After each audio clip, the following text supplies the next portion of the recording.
Good afternoon. I'm getting on here. It is Sunday, but I'm going to share some stuff out of my Bible. I'm actually going to read you a devotional. It says, the title is Look Up and Live. It says, read Numbers 21, 4 through 9. The title of it is The Bronze Snake. They traveled from Mount Hor along the route to the Red Sea to go around Edom. But the people grew impatient on the way. They spoke against God and against Moses and said, why have you brought us up out of Egypt to die in the wilderness? There is no bread, there is no water, and we detest this miserable food. Then the Lord sent venomous snakes among them. They bit the people, and many Israelites died. The people came to Moses and said, we sinned when we spoke against the Lord and against you. Pray that the Lord will take the snakes away from us. So Moses prayed for the people. The Lord said to Moses, make a snake and put it up on a pole. Anyone who is bitten can look at it and live. So Moses made a bronze snake and put it up on the pole. Then when anyone was bitten by a snake and looked at the bronze snake, they lived. Anyways, back to the devotional that's in my Bible. Again, the title is Look Up and Live. Wandering through our days, thirsting for evidence of God's presence. Hungry for the blessings everyone else seems to enjoy. Stumbling blindly in the same old drudgery. We too can begin to doubt whether God is really guiding us, whether he really has chosen us, and if he has, why is life so hard? And when we begin to doubt, just like the Israelites, they trampled through a scorching desert, their feet dusty and sore. They faced yet another day of water rations and a menu of manna, the same as every other day. Sure, the Israelites had God's cloud to guide them by day and that fire to follow by night. Yes, he told them he had chosen them. The miracles to get them out of Egypt had been amazing. Yet the way was so rough. It was easy to forget all of that. Looking out at the hot desert, it was easy to assume God had left them alone there. Does this sound familiar as you trample through your daily life? If God really loved me, I'd get that promotion at work. Mumble, mumble, mumble. Why doesn't God heal me? Grumble, grumble, grumble. I pray, but God never seems to answer. Whine, whine, whine. Eventually, the Israelites' grumbling exploded into a venomous blasphemy against God. In retribution, God sent a plague of poisonous snakes to stop their poisonous treason. Sometimes God's rebuke might feel like one more reason to resent him, but God's compassion drives his punishments. When his people called out for help, wailing for the cure, he provided a remedy. The afflicted needed to look up at the picture of their sinful rebellion. The bronze serpent raised high on a pole. God raised their sin on a pole, and they were healed. And millennia later, he raised up a Savior on a cross so that humankind could look at him and be saved. Do frustrations and discouragement sometimes drive you to mumble and complain? Have you begun to detest the things of God because they just aren't quite what you expected? Stop. Look up to Jesus Christ. He took on your sins to heal your heart. He is the only way you can rid yourself of the venom of bitterness. Look up to him and live. And then there's some verses that go with it. Let me find them. It's Psalms 121, 1 through 2. Lift up my eyes to the mountains. Or I lift up my eyes to the mountains. Where does my help come from? My help comes from the Lord, the maker of heaven and earth. And then the other one is John 8, 27 and 28. And that is, they did not understand that he was telling them about his Father. So Jesus said, when you have lifted up the Son of Man, then you will know that I am he, and that I do nothing on my own, but speak just what the Father has taught me. Anyways, I just thought that was a really good reminder in our life. And I probably, said some words wrong and repeated myself. I'm not perfect. Like I said, I'm just doing this bad until I do it better. I just wanted to come on here and just share that life can be hard. And we certainly can complain and grumble, whether we're 9 years old or 5 years old or 29 or 59 or whatever your age is. I don't think there really comes a place where we can, just sometimes we do grumble. Sometimes we do complain. Sometimes we do feel like, and is God really listening? Has he answering any of my prayers? And I think a lot of times for me, I might get in that mentality to think, I've prayed so much about a certain thing and it hasn't been answered. But then when I look back at things and I journal and different things like that, I realize oftentimes he has answered, and maybe I just didn't want the answer, or it is more waiting on a certain thing. And I think when you're praying for people that, for me, I want tangible. I want to see like some kind of, I don't know, I just want to say like supernatural change in somebody when you're praying over them and you're praying for them. Because you really just want good for them. I mean, for me, I really do, love God and I love others and I want the best for them. I feel like I've come so far in my journey and I have so much freedom. And yet it is very easy to get in bondage again, by the way you think and maybe choices you make in your life. You go back to something that you stop doing and you start doing it again. And it doesn't matter what it is, whether it's, scrolling through your phone or doing Netflix 10 hours a day. I'm just giving some examples, but anything that maybe you felt like you broke that habit and then you kind of get back into that cycle. And I think that's just life. I think that we go through seasons, and I believe that we're in a season, but we can have seasons within a season, which means you could be going through some financial stuff along with some health stuff. And you could also be going through a season in those seasons of new things and trying new things. And right in the midst of, having some breakthrough in your finances, you're having setback in some health issues, and you're also having setback in the finances because of the health. You're working less, or maybe you're not working right now. And, I'm not saying, well, get up and work and do stuff, because sometimes maybe you can't. Maybe you are working part-time for a reason. Maybe you're out of a job for a reason, and there shouldn't be any guilt or shame. If you have family and you have friends that can help you, and there are other ways to do jobs. I mean, there's sitting jobs, there's desk jobs, there's driving jobs, there's online jobs. I mean, YouTube will pay you, and that's just a matter of, getting the subscribers and things like that. And anymore, I don't want to say I don't care about that, but I'm really on here to encourage others. And so I'm not going to try to do really short videos. I'm not going to try to do them long, but I'm going to do what I feel like God's putting on my heart to share. And so if that means I don't get on the algorithm, or people don't want to watch it, because from what I'm seeing, most people, their attention span, and I get it, they don't want to commit to the 17 minutes or whatever it is. But I will tell you, I really have been consistent whenever I watch a video. If I'm going to commit to that video, and maybe it's not a great one, I don't know, but oftentimes, I find really good ones. There's a lot of amazing people on YouTube, and I have watched a lot of sermons and stuff, but I will commit to, I look at the time and I'm like, if I don't have time, I might not do it right then. I would save it or something. But I want to commit, and it's kind of an honoring thing. It's like, okay, I want to commit to that, and I want to listen. And maybe you're looking for something. And so, I can't fix your car, so I'm not going to have a video showing you how to fix your truck. Or I'm not doing crochet and you really wanted to learn how to do some kind of crocheting or knitting. My channel, I don't have a niche. I decided to just get on here and share my faith and share my story and share my thoughts. I've shared some of my heartache and how I have been, healed from that. And I'm just on here to encourage you, and really it encourages myself.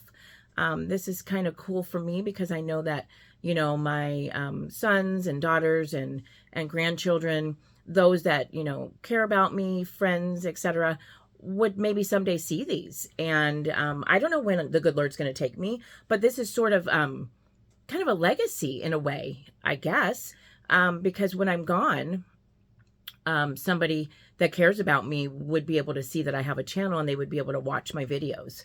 And that kind of makes me emotional, honestly. I consider myself kind of young. I mean, I don't know how you feel about age, but I don't think 57 is old.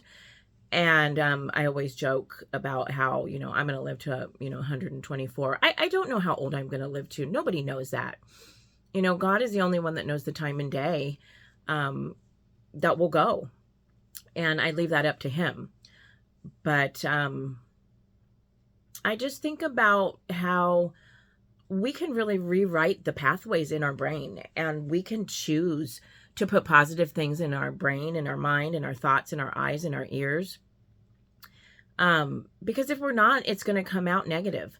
I have had many seasons where I've been negative, where I have been depressed, where I have, just had all kinds of things. And when I wasn't able to manage my emotions, but I also dealt with, a lot of hormonal stuff, when you're on your cycle, not to get into too much personal stuff, but I really dealt with a lot of that stuff that really I felt was not even in my control and didn't really understand all of it. But anyways, I really am thankful for how far the Lord has brought me and helped me through my circumstances, through life's disappointments. And I would just say to you, if you are having disappointment, which I believe everybody in this world, no matter how much money you have, no matter how much you have of anything, a new car and trips here and there, it really doesn't matter. I'm not saying don't do those things, or, you shouldn't, or, I think they can be fun and fulfilling to an extent. I think that, you have pictures from it, but do you really remember that trip? And it goes so fast. I remember being a kid and going to Disneyland, and I absolutely loved it. But other than remembering some of the rides and some of the people I went with and stuff, I want to say I went thousands of times because we lived a couple hours away and we went a lot, and it was a lot cheaper back then. I went a lot of times, and yet I really still don't remember a lot of it. I was small, and I went as a teenager and stuff with my friend and whatnot. But really, the things in life you're going to find as you get older are not things. They're not possessions. And again, I'm not saying there's anything wrong if you have a beautiful home and a new car and all of those things, and you kind of want to establish and have some of those things for your family. There is nothing wrong with that. But when the day is done, you're empty inside and you don't know why, or you feel like you have to get something else so that you will not feel empty, and you're going to those habitual addictions, whatever they are. There's many of them. I don't even want to begin to say, what they could be, because I think we all know what they could be. And some of them, is overeating. Some of them is, I really like to have a drink in the evening, but soon it's, 4 or 5 drinks or whatever. If you are going to something, and I will tell you, this is my personal and vulnerable, channel. And I will say that I struggle with, especially in the wintertime, just really going to the food. It's a comfort, and for the sweets, but I eat oftentimes when I know that I'm not hungry. And so I know that's me going to something that will kind of temporarily satisfy. It tastes good and whatnot. And yet, the ultimate consequence of that is you are going to gain weight. I mean, you're going to put on pounds. You're going to feel tireder. You're not going to feel as well as you would like.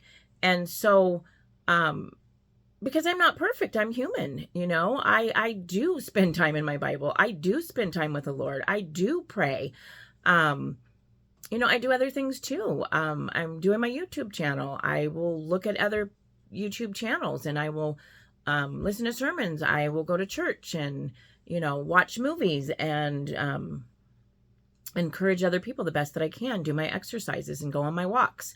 But there are still times in my life, because I'm human, that I might feel alone. And I think right now, with not having a vehicle, it isolates me more. I'm dependent on other people, which I think has not been a bad thing. I think that this being my season of receiving is what I need to get more comfortable at.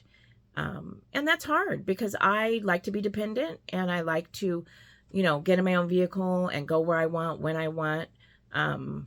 But I feel like this season is really blessing me too, getting an opportunity to see some other family members and rely on their help and get to talk with them and whatnot, on the way to work and whatnot. And then other people helping me get home, and just allowing them to bless me. I've been on the other end of blessing people just for decades and decades. It's just a natural thing for me to do, to write a card or give a gift or make cookies or encourage somebody in their life and in their circumstance. I have done many, many things. I can't even think of all the things that I've done.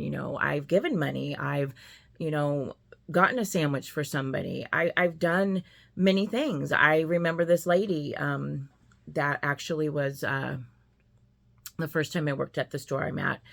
She did the orientation, and she was retired, and she would come into the store and I would see her.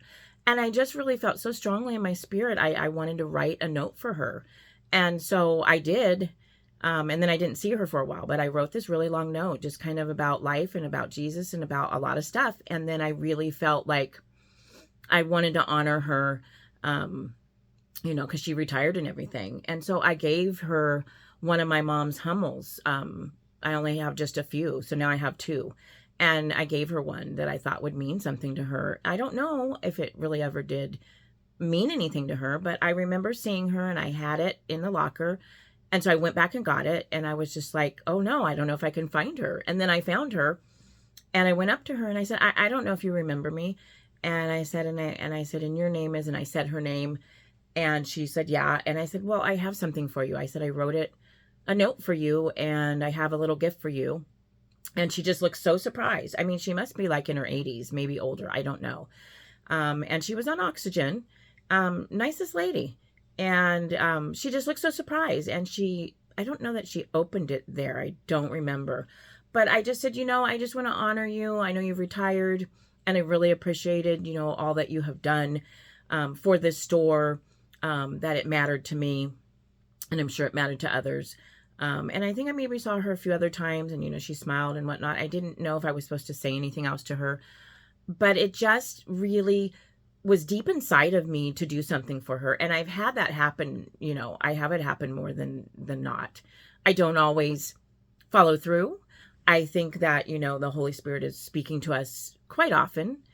And if we allow it, I think this world would be really a beautiful place. I love when I hear the stories about people paying it forward, or you're in line and you go up and they're like, hey, your order's paid for, either through the drive-through or whatever. And I think it's so beautiful because people are paying attention, and they're not doing it because they want something back. That's what I love the most, is they're doing it because maybe somebody did it for them before, and it just made them feel loved. And so if you have an extra $5, maybe someday when you're at Starbucks and you're buying your coffee, you could be like, hey, this is $10 right here. The next person that comes up, I want you to, cover it.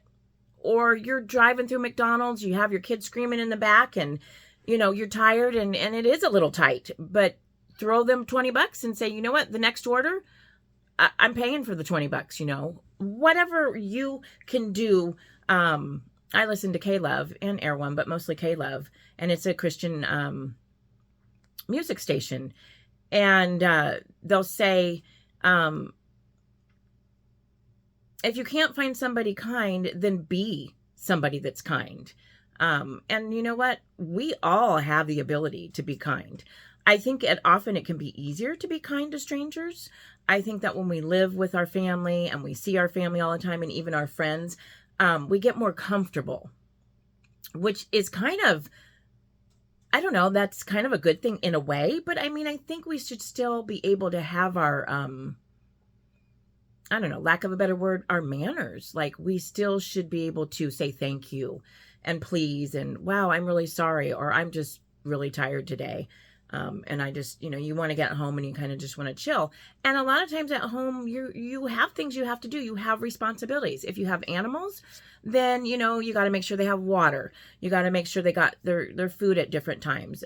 Cats, they're indoors, so you're not worrying about taking the animals outside.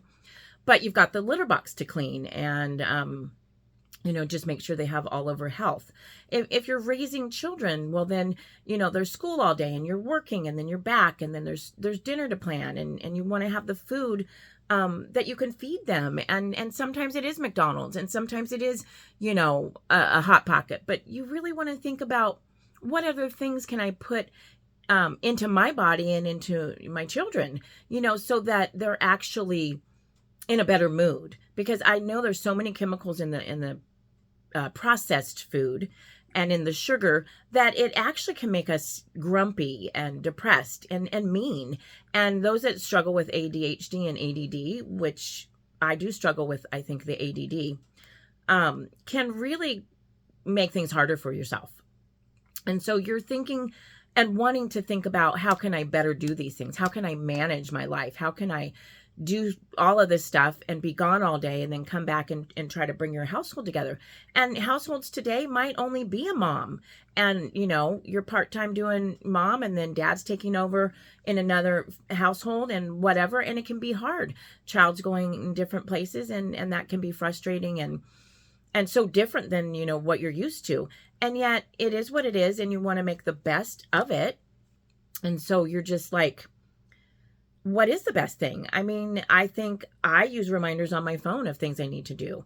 I really want to get a whiteboard, because I feel like if I had a whiteboard and a calendar, then I could write things down, and I'm visual too. And so I would have something that would say, and I do it for my phone and it seems to work, but I'll put, I need to get the trash out, and I'm going to do some laundry and different things. So I have a list of things that I want to do in any given day. I really, learned a lot from my cleaning job prior to this job, and it taught me how to manage my days and how to clean and do the things that I needed to do, and just time management, and just being able to execute different things that I need to do. I'm really challenged now, because if I need to get something at the store, I can't just run and get it now. I have to wait. And then at work, that's still really challenging, because I work part-time. So when I get there, I'm usually getting there, about 4:30 or so, clocking in, and then my lunch is 30 minutes. I can usually do 40 minutes if I want. And so sometimes I'll do that. And so I can choose to eat, which oftentimes I do, which I'm kind of like trying to get away from that, but I'm still struggling with the food thing. And so I'm eating dinner at 8, and then I'm still snacking, or having something at midnight. But, I'm working on that.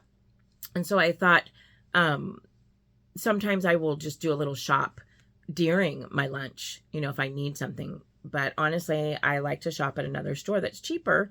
And so I don't want to always get stuff at my store, because the food stuff isn't necessarily discounted, maybe their brand, but I don't always get their brand. But I just think about how, it is hard sometimes to not grumble and whine and complain about stuff. When we're in a season where we're waiting, or we just don't really see the benefit of the season, and we're just grumbling about it, and we're like, yeah, we got food, we got water, we got this, we got that, but I don't like the season. It's really time to step back and really see, why am I in the season? Am I in this season because of things I keep doing over and over again? And when we do things over and over again, there could be a lesson that's going to have to happen again, because we're not getting that lesson, and I think that we make choices that will cause some consequences. And I think too, we can really think we're making the right choice, and really have made the right choice. We've prayed about it, and we're made a decision, and it doesn't go like we think it should go or want to go. But bottom line is, you can be in the will of God and have things not go the way you thought it was going to go, and it still isn't out of the will of God. I mean, if you're not trying to steal an automobile or do something, against what God would want, because basically, you're not going to want to do the things that would make God, have sorrow. Lying, cheating, stealing, and just doing things that are not going to be what God would want. And so I say this to just say, inventory, like you would do something in your house. Hell, we need toilet paper, we need paper towels, we need, dish soap and whatnot. You're going to have to take inventory of your life in order to see why things are not working the way they're working. Why are things not, why is it just happening again and again? You know, I'm not getting up on time. Am I able to get to bed? And why am I not able to get to bed?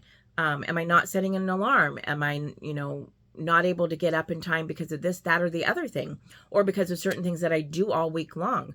What are my choices, and why am I continuing to cycle in the same thing? You know, having a responsibility and being an adult can be hard at times. And, you know, I always think some days, and I've even said it before, you know, like I need an adult. You know, I don't want to do this, but, you know, we have responsibilities to those that are in our family that, you know, we're raising. Whether you're a mom or a grandmother, you are helping that child to see how to manage their life. And if you're all over the place and it's chaotic and you can't get out the door every morning, then that's how they're going to feel. I really truly believe that some people can feel more, and I don't even know what it's called, but I'm sure there's videos and I've watched them. But they are feeding off of you, and they sense your stress and your anxiety and all of those things, and that makes them feel very stressed. And so then, you know, they're thinking, what's going on with me? And they're also maybe projecting, but they're also thinking, why is this person mad at me? When initially you're not necessarily mad at them, but the situation is stressing you out, and how it's coming out is, you know, I'm in trouble again. What did I do wrong? You know, and so that can be hard.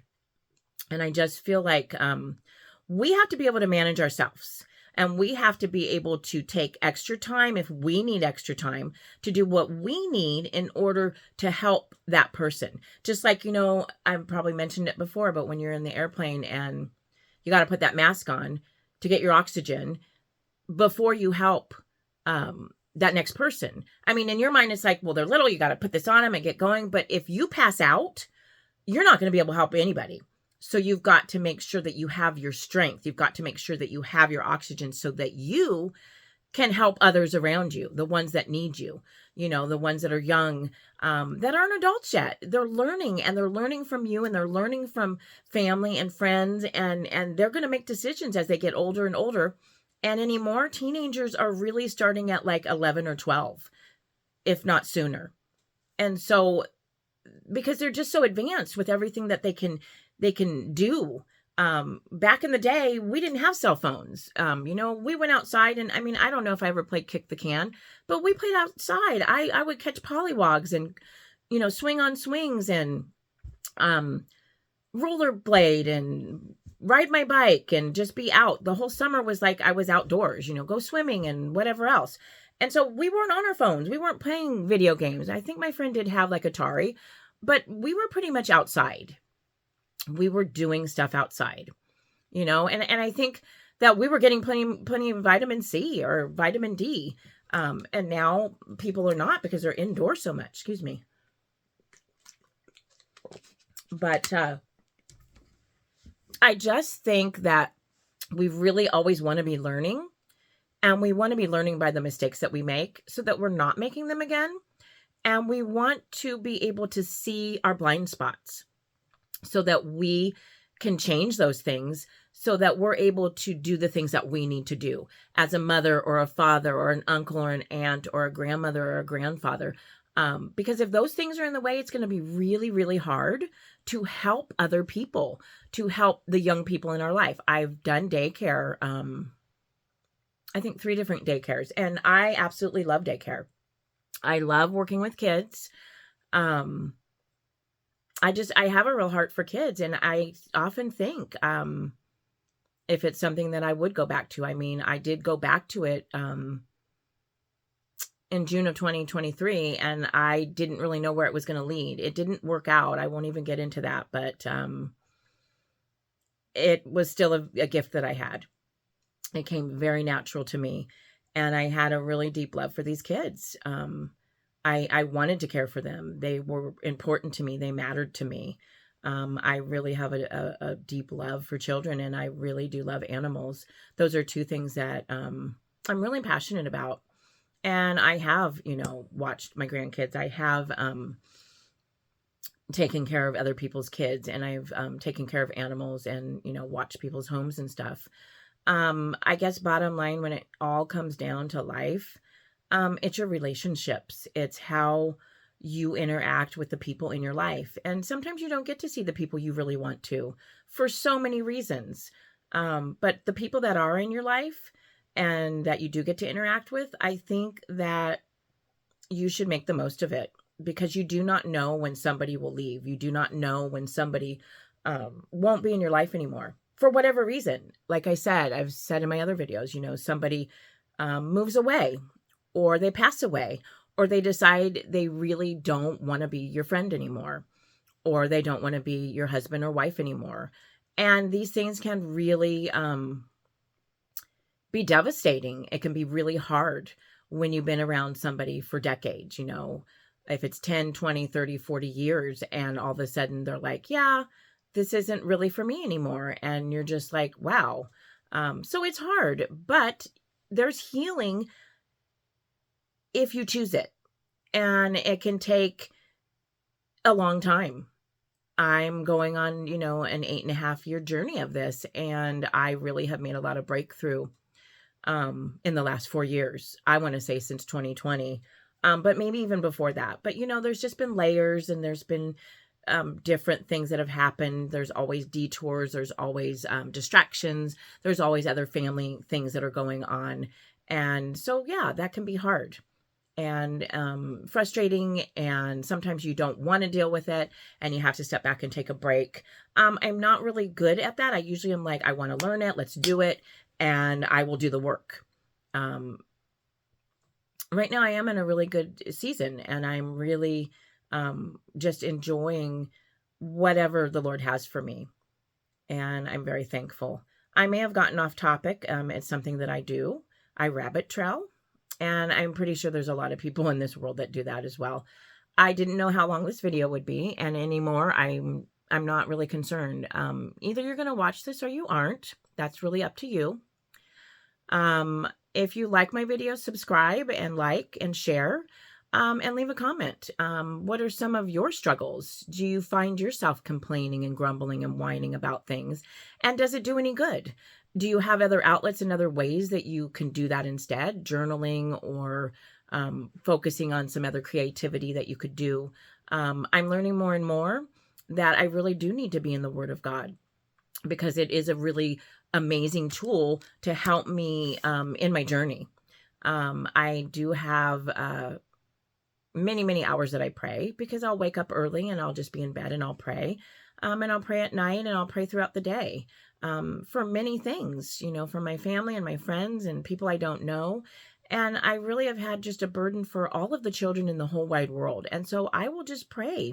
And it might not be, anything fantastic other than, please protect every single child in this world, protect them. And so what kind of things do you pray about? And I hope this will and does encourage you. I'm going to say bye for now, and I will upload this, but have blessings, and I will see you guys, if not more today, I will see you tomorrow, and I don't know how many I'll upload, but we'll just see. So have a good day, and blessings to everyone. Thanks for watching. Bye.